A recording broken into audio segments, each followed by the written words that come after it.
Now what goes on with Mike Stepper? I get fired up. She's my wife. You said something that's really interesting.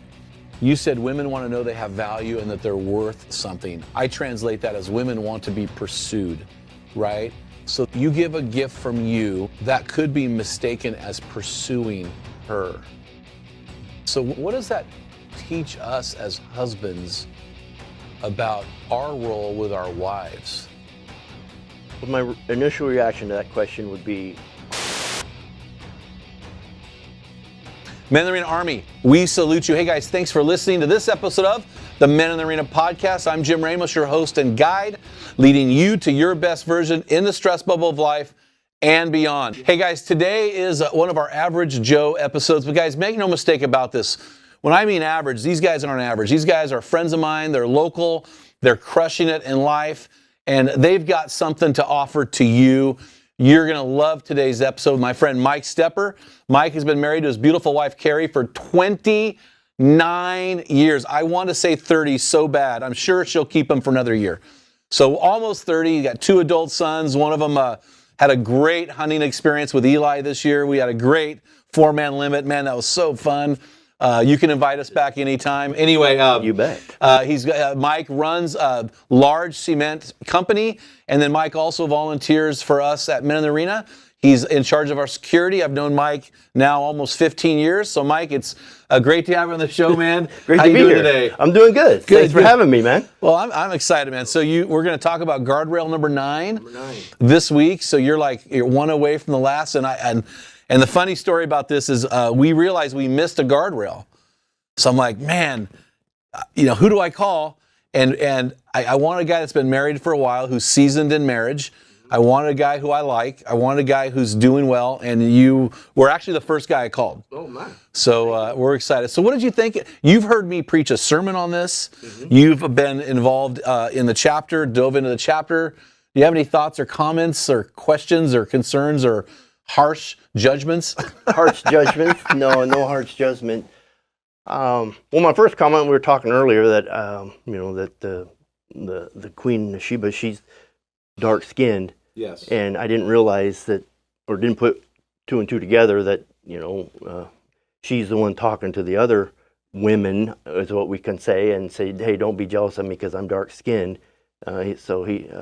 Solomon talks about that, and that was a surprise to me. I didn't realize that. Yeah. So it's really interesting. So the Queen of Sheba, scholars believe, came from either the country of Yemen or the country of Ethiopia, and that is right in the middle of the Red Sea. It's the bottom part of the Red Sea, and it's really an interesting story because it took her probably 6 months to get there. I believe, if you look at the map, she took a boat up to the Red Sea. She got off in it's a branch of the Red Sea on the western branch. It starts with an M. I can't remember what it is, Masada or something. Got in a caravan, went another 600 miles to Solomon, stayed with him for 6 months, and journeyed back. Now, this is really interesting. A good friend of mine who's also in our local gathering, he's actually married to an Ethiopian woman. One of her relatives was actually an ambassador of Ethiopia. So they're kind of like Ethiopian royalty, I guess. They believe that the Queen of Sheba came back from Solomon pregnant with his child. And they also believe that she came back with the Ark of the Covenant. So in 1 Kings chapter 10, she gives him all these gifts, this list of gifts that had never been given to a king ever before. 4.5 tons of gold. I mean, just enough wood for him to build his temple and God's temple, just this unbelievable amount of stuff. And it says in verse 10, in the middle of that chapter, it says, and the king gave her all her desire. And I believe that, and a lot of people believe that meant, and you said earlier before the podcast, that she probably went there to get a baby. Yes, I definitely agree. I mean, if you're going to travel that far and be that poignant and direct and basically telling him, hey, you're the greatest things that I've ever heard of. Here's all this stuff, and I'm going to stay here for 6 months with you. And yeah, I think she had a plan. She had motives. Yeah. And she was single. And it's interesting, Origen of Alexandria, he's one of our church fathers. He believed that she is the dark-skinned woman in Song of Solomon. So the Song of Solomon, if you remember, is a story of Solomon going back and forth with this woman he's in love with. And it's a beautiful, beautiful book about a love relationship. You think they're married, but come to find out, I don't think they were married. I think it was the Queen of Sheba from Ethiopia. She would have been very dark-skinned, and Solomon. The key thing on this chapter is the chapter is called Send It From Us. So it goes back to gift giving and how we as men need to be very careful of how we give gifts. So 3 things came about from that story. Those words, he gave her all she desired. Those 3 words opened 3 story loops that are to this day still open. One is Origin of Alexandria. He thinks that she is the woman of Song of Solomon. Nobody's proved him wrong. Nobody knows for sure. That story loop is open. Number 2, and in my book, I have this in the book, people believe that some Jewish scholars believe, I don't know if I believe this, that she got pregnant, went home, had a baby, and that baby, 400 years later, that baby, his lineage led to King Nebuchadnezzar 400 years later, who in 512 BC, tore down the very temple that Solomon used the Queen of Sheba's wood to build. Exactly. Isn't that ironic? And then the third loop that's opened, and this is the one I told you about Ethiopia, that she came home, had a baby, her name, people believe, was Makeda, Queen Makeda, the Queen of Sheba. She had a son named Menelik, and to this day, all ruling kings in Ethiopia can trace their lineage back to him. So, we have 3 open story loops. So when you think of like gift giving to other women and creating open story loops, what are your thoughts? Well, you got to be careful because, like you said, who knows who's going to read what you hand out and not see the initial interest in what's being thanked or given, and there, I just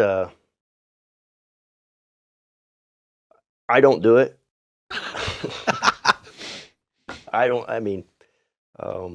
I run a business, a big concrete company.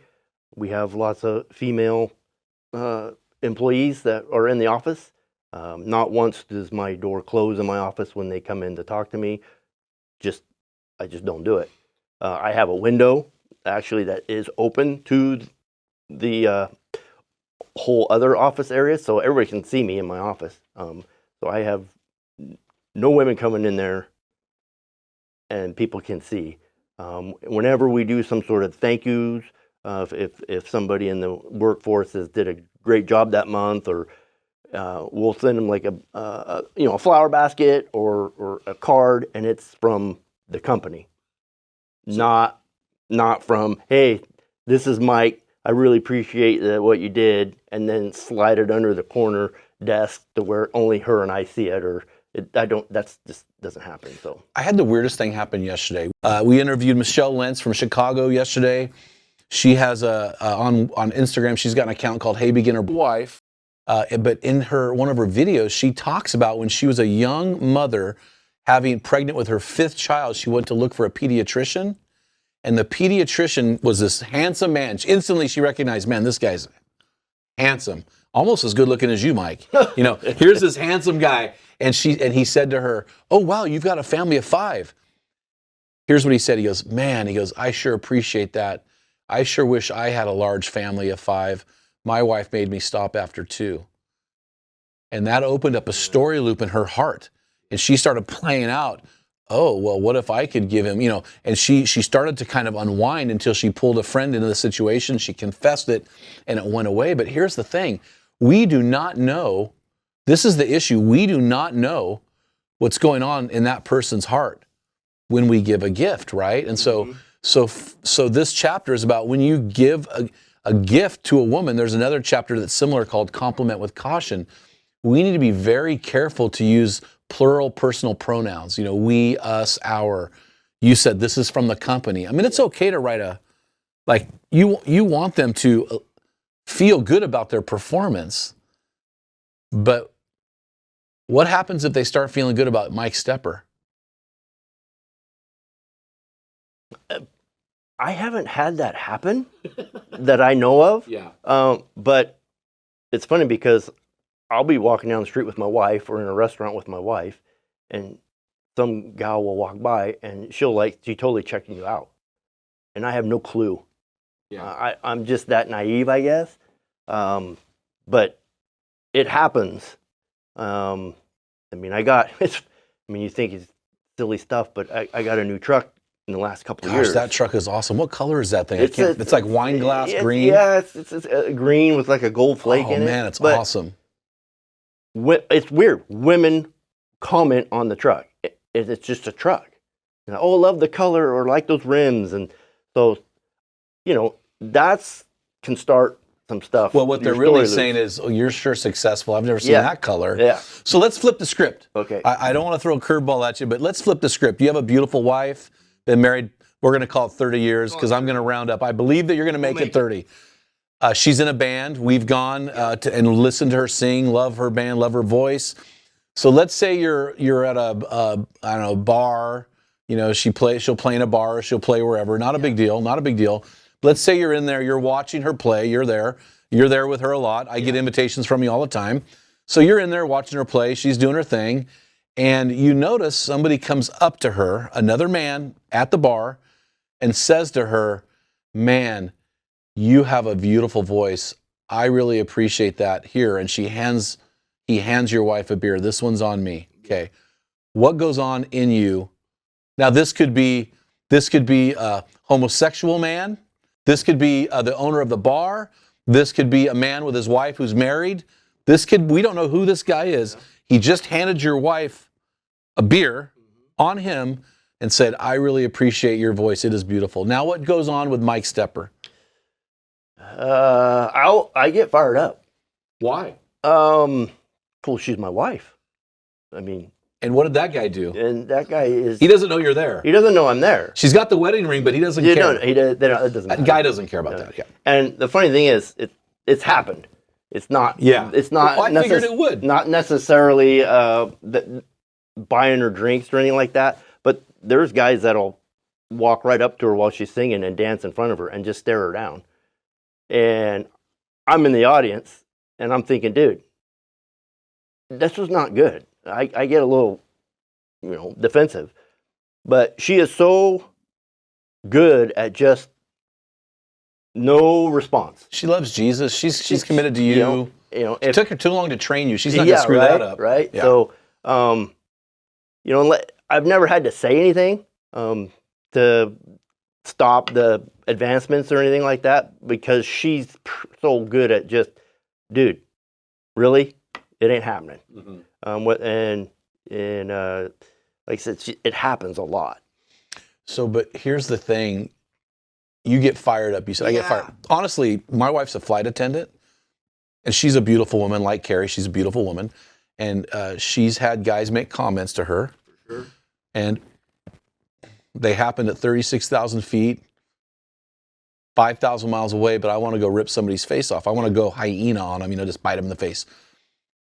And so what happens is that it creates a story loop. This man opens a story loop that I have to close it. And how do I close it? Do I close it by getting violent? Do I close it by confronting? Do I close it by asking my wife a million questions about this flight to make sure she did not reciprocate? But this story loop thing is really important because when we send a woman a gift basket for performance, and it's not from the company, but it's from Mike Stepper, and she's in a struggling relationship, and Mike rolls up in his sweet new Ford, new truck.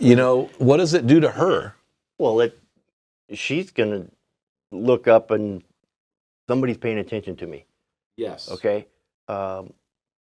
Women, I believe, are really like the fact that somebody's paying attention to me. Somebody sees what I'm worth. So if I were to go to a female and give her a gift and say, "Hey, this is from me. You're doing a great job. And by the way, I love those shoes you got on." So that's just, like you said, it's going to open up a big story loop and cause a lot of problems down the road. It may not right at that instant, but, the next day, thanks for the card. She's coming back. Thanks for the card. Oh, Yes. love that jacket you're wearing. So don't do it. You just have to make sure when you give that gift that it's not from me. It's from us. Well, because from them. You made a great comment, because you had two things that were really important. One is she will have a tendency to now reciprocate. If it's from the company, there's no reciprocation. If it's from Mike Stepper, she reciprocates. Oh, Mike, I just love your truck. Tell me about your truck. Yeah. Then you reciprocate. I like how your eyes pop with that shirt you're wearing. It just creates this, and the story loop doesn't close. It opens and opens, it compounds. You said something that's really interesting. You said women want to know they have value and that they're worth something. I translate that as women want to be pursued, right? So so you give a gift from you that could be mistaken as pursuing her. And so, but what does that teach us as husbands about our role with our wives? Like you talk about Carrie, not having non-starters when these guys are there. My wife is so good about just putting guys down. She weaves me into the conversation.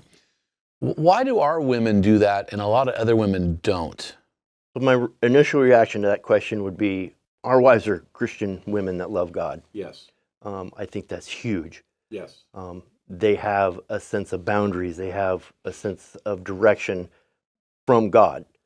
So I believe that's why they would put the stop to things quickly.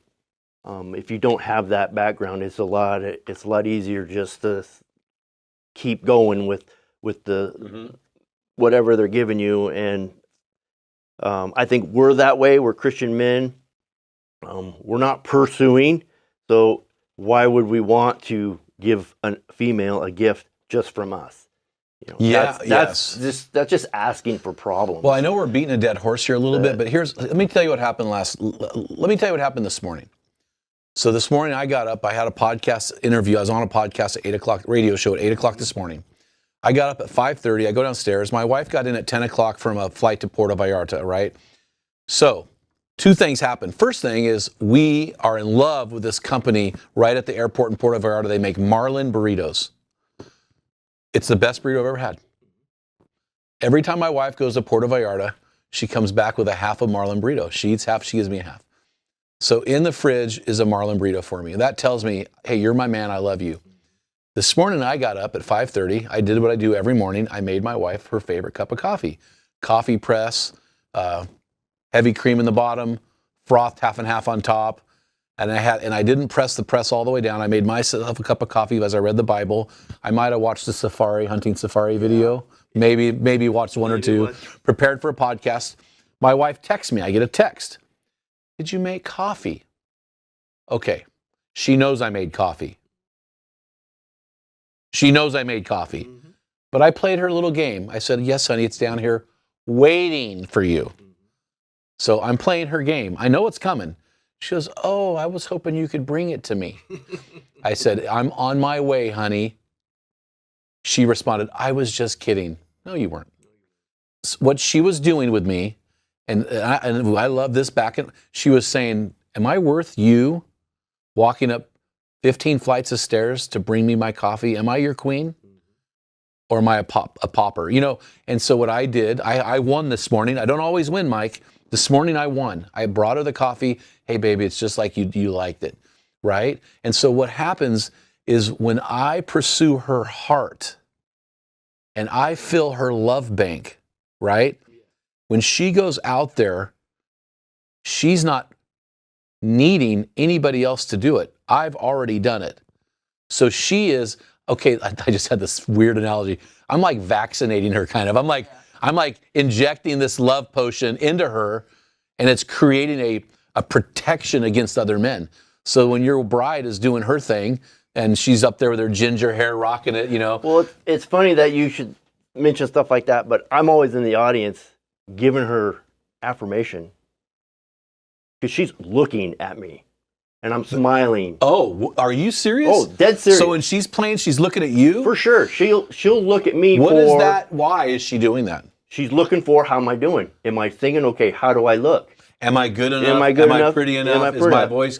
So Isn't that a little funny? thumbs up, she'll be looking out, and and I can just see it instantly. She'll just be singing, and then she'll wake up, and all I do is do this. Your wife is not an insecure woman. No, not My at all. wife is not an insecure woman. No. We are not here trying to be misogynist or chauvinist. We're not here trying to objectify women. But what is it in a woman, secure and strong, that deeply desires that? What do they inherently need from us? This is the way God made them. Oh, agree 100%. I agree. You can be a Fortune 500 CEO and a woman, but you come home and everything changes. You need something from your man. Yes. What is it? It is the love that, this sounds preacherish, but it's the love that God gives us. God gave his own son, Jesus Christ, to die for our sins. Mm-hmm. He loved us that much. It tells us in the Bible, men, love your wives as God loved the church. Yes. That's what they want. They want to be loved like God loves. So they want to also take care of things. They want to take care of the kids. They want to take care of the house. They want to take care of whatever it is. Even if they're not married, they're taking care of something. They do that. The superpower. Taking care of whatever. Yeah. But they need something to help them along. And as men, that's what they're looking for. They're looking for the affirmation of you're doing a good job. And also, I think they want to know we need them. You brought up a really interesting point. She needs God's love. Okay, let's break that down. So in America, we have I love pizza, I love guns, I love hunting, oh, honey, and I love you. Yeah. Okay, our word for love sucks. Honestly, we suck. Okay.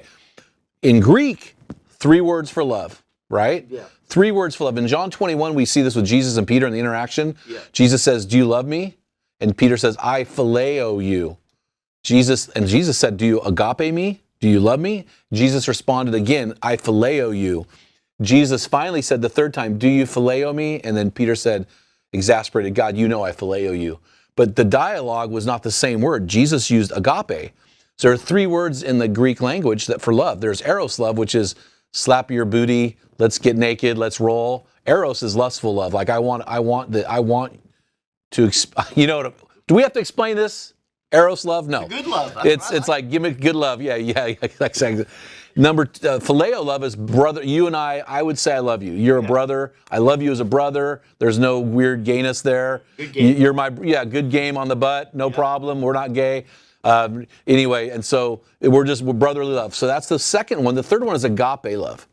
And this is the one where Paul 4 times in Ephesians 5 says the love, you quoted it, to love our wives. Agape love is interesting. Agape love is different from all other loves. This is a word that was pretty much introduced by the church. It really described what Jesus did. And agape love is a decisive choice to act and sacrifice.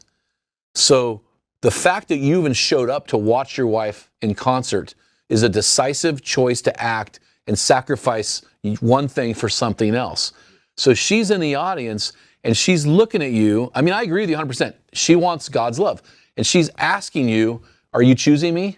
Are you choosing me right now as I'm playing Journey's Don't Stop Believin'? I mean, she rocks those 80s cover. Are you choosing to love me right now in this moment? And you're like, you rock, babe. Yeah, you rock give on. the thumbs up. I mean, it could be very easy. I could just turn around and just start talking to the buddies, because a lot of people come there that we know.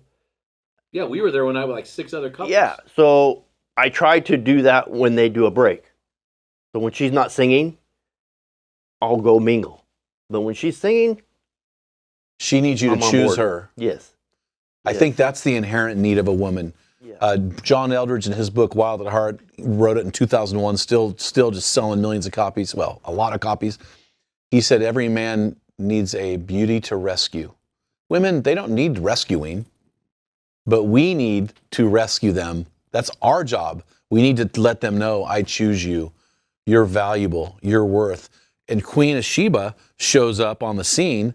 No man, no one to affirm her, no foreseen value except for her position, which was probably inherited, right? And she's sitting at the feet of the greatest man she's ever met in her life.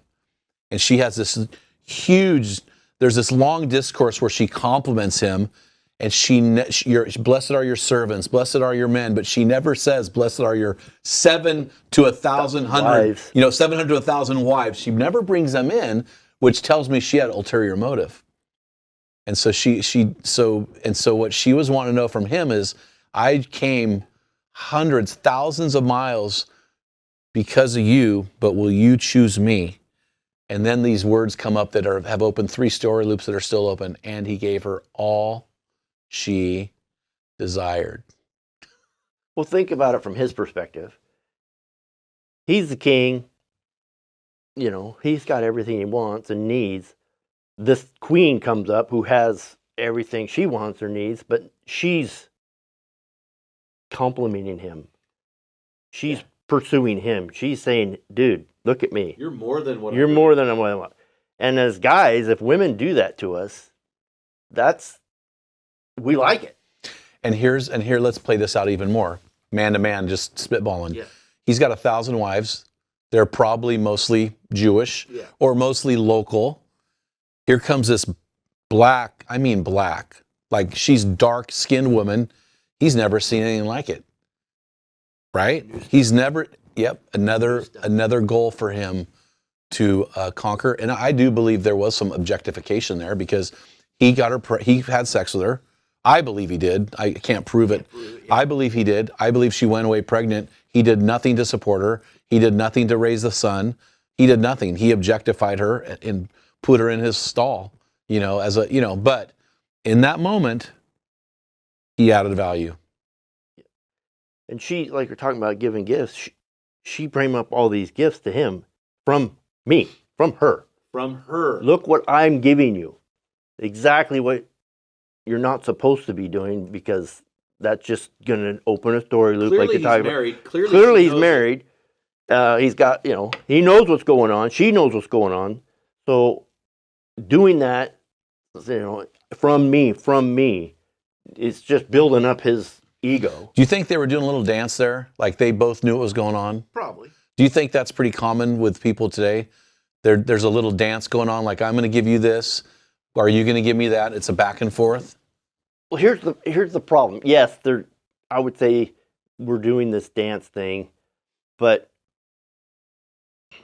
not to sound preachery again, but without God, you want to do the dance thing. Okay? You're married. You're happily married. You still want to do the dance thing. Do you know why? Why? Because women ask this question: am I valuable? Yeah. Am I enough? Do you know what question you and I are asking? Do I still have what it takes? Do I have what it takes? So, here I am. I'm 60. You're 56, 55. So, we're not spring chickens. We got the salt and pepper, or we've got no salt or pepper. Or just you know what I mean? Mostly salt. Mostly salt, which is, but here's the thing. There is a propensity for a man who does not love Jesus. There's a propensity for any man. Any man. Any man. I mean, Jesus keeps us in alignment, but there's a propensity of a man who's aging. That's why you see these old guys with young women. Yeah. Do I still have what it takes to attract? Well, you don't, but you've got a sweet new truck that does. Duck, or you know what I'm saying? Or a house, or a boat. Yes. And so we will lean on our power and authority and our accomplishments to do that. And so we've got to be really, really careful. Guys, you got to be careful. Do not ask yourself, do I have what it takes with another woman? You have one woman. So the answer to your question is yes. You have what it takes. You got your one woman. She is yours to choose, yours to love. So okay, so let's kind of conclude on. Go ahead. Here's what we have. Yes. We need guardrails. Whoa. Thank you for that. We need guardrails so that we don't get off course. And like we were talking earlier about wanting to do the dance and jumping around with women, if God's not in the picture, there's nothing to stop you. Yeah, why not? It's you have natural. There's no boundaries. There's no guardrails. There's no guardrails. In Oregon, do you know in Oregon it's legal to commit adultery? It's legal. You can do whatever you want. But does it make it right? No. But it's legal. It's legal. So I think that's really, really good. Okay, so here's a question then. So you're a boss. You oversee people. You're involved in a local church. There are women there. You have, at what point in your life does a woman deserve a gift or card from you? At what point does a woman who is not your wife deserve that? And there is a point. When is that? You mentioned one of them. When is it I have 6 women working for me. 6 women for us now.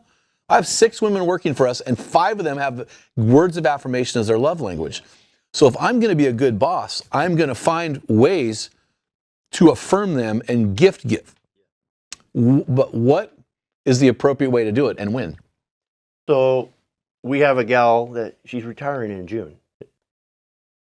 Perfect example. Give her a big old gift. Great job. You've made it. Accomplishments. Yes. If you have an accomplishment, we should recognize that from the company. From the company. Yes, for sure.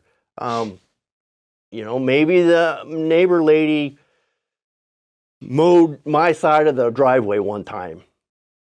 I can say, hey, thanks for doing that. Carrie and I appreciate it.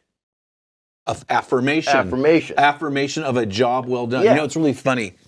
I go out and I make these videos where I'm walking. We call them reels. And I will usually make them in groups. Like I'm going to go make 4 today. And I'll oftentimes include a video to my strategic communications director, who is a woman. I'll put it all in Dropbox, and I will say something like this: hey man, we really appreciate you on our team. You are such a great, we don't know what we do without you. It's we, our. The goal is that I'm giving her a gift of verbal affirmation, and the key is that she should feel good about her accomplishment and not me. Correct. I want to make sure that what she's feeling good about is not me. Yeah, she's not feeling good about getting attention from Jim Ramos. Correct. I'm feeling good. Mike's giving me attention. Now, it's okay for her to walk away going, hey, I got a great boss. Yeah. That is great. But when she goes, man, Jim affirms me more than my husband does, or I wish my husband said that, man, we got a problem. And they need to get their husband up at the speed too. Well, and that's our call as husbands, right? Our job as men is to fill the tank of our bride so she is off the market. Like, it's our job, because this works 2 ways. Our job is to fill her tank, and all of our emotional capacity, all of our gift-giving capacity, all of our verbal capacity needs to go to her. So when she goes out there, she's off the market. And then on the flip side, then it's our job to be careful about how we're doing that with anybody else, because we never know what other woman, is bringing to the table. Bringing to the table, yeah.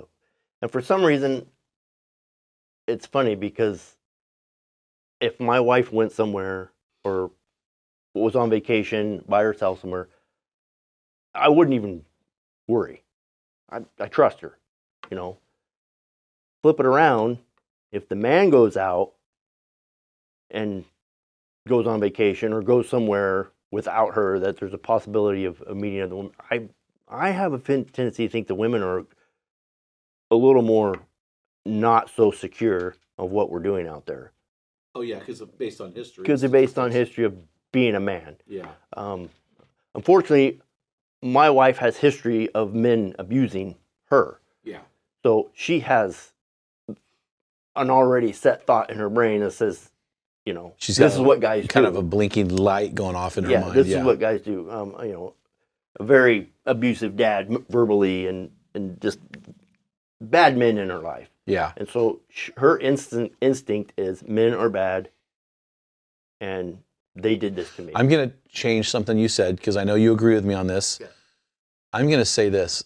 The way they understand counterfeit dollars, the way they can identify them is they teach them to know what the real one looks like. Right. And here's what I would say to you, because we get our terminology kind of confused. I'm trying to change terminology a little bit. When your wife for 29 years has been married to a man, she can identify a male. Yes. Does that make sense? Yes. So if we are men who protect integrity, fight apathy, pursue God passionately, lead courageously, and finishing strong, that's in my book, Strong Men, Dangerous Times. When our women know they're married to a man, they recognize a male like a rotten stench coming out of a septic tank. Immediately. Yeah. yeah, my wife is like totally in tune to that guy's on to me. That guy's just a nice guy. Yeah, and so I think that's important. Well, I'll tell you what, man, this wasn't too painful, was it? No. I really appreciate you, Mike. I appreciate you as a friend. What I didn't say about Mike, I don't know, I feel like Mike has kind of adopted me as his personal reloading guy. He reloads my 7mm PRC. He got this great recipe. Holy cow, you can't believe how this thing shoots. So I do appreciate that value out of my life. It's you know how I'm a hunter, I'm not a gun guy, so I really appreciate that part of what you bring to my personal life. And I appreciate all that you do for the men in the arena and for just being an example of what a man is. Well, thank you. So. And I appreciate what you're doing. And I love reloading, so that's kind of my way of giving back to God, because I'm not a guy that goes out and gets in front of people and preaches and stuff, but I'll be happy to reload some bullets for you or something behind the scenes. That's me. Man, thank you for being on the show, guys. I just really do appreciate you guys. Hey, hope you like this episode, guys. And if you think it'll help somebody else,